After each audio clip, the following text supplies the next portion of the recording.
এনে পাগলি, এটা গায়ে দিয়ে নে। ধন্যবাদ দাদা। গলাটা কিরম কোয়েলের মতো লাগলো না? যে টাকার জন্য আমাকে ছেড়ে অন্য কাউকে বিয়ে করে নিয়েছিল।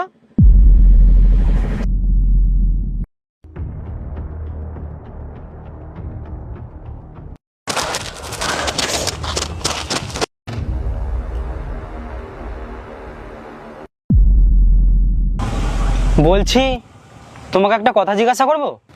হ্যাঁ দাদা বলুন। তুমি একটা একা মেয়ে হয়ে এইখানে এরকম ভাবে শুয়ে আছো, তোমার বয়সটাও তো কম, তোমার কি কেউ নেই?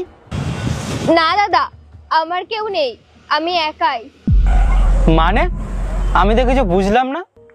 আসলে দাদা, আমার স্বামী এই দুনিয়া ছেড়ে 2 মাস আগেই চলে গেছে। তারপরে আমার শ্বশুর বাড়ির লোকজন আমাকে তাড়িয়ে দিয়েছে।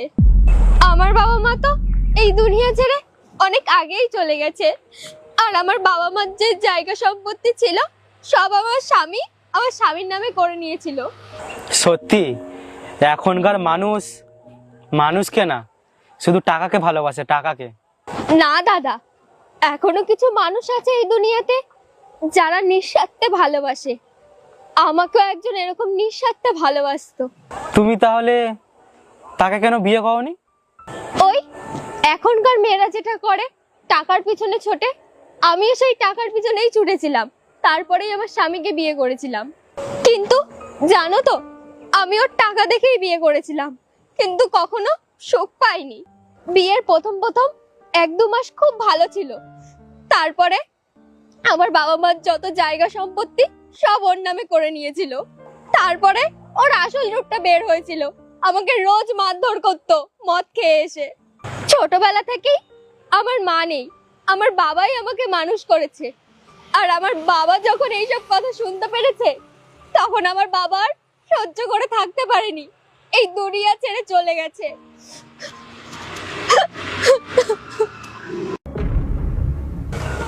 কোয়েল, তুমি কেঁদো না, তোমার কান্না আমি সহ্য করতে পারি না।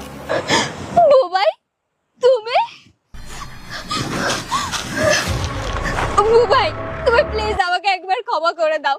তোমার সাথে আমি খারাপ করেছিলাম বলে উপরওয়ালা দেখো আজকে আমার কি অবস্থা করেছে। আমার এই বট গাছের নিচেই শুয়ে শুয়ে দিন কাটে। কি জানো তো কোয়েল, উপরওয়ালা বলে না সত্যিই কিছু আছে। আমি ভেবেছিলাম উপরওয়ালা হয়তো নেই,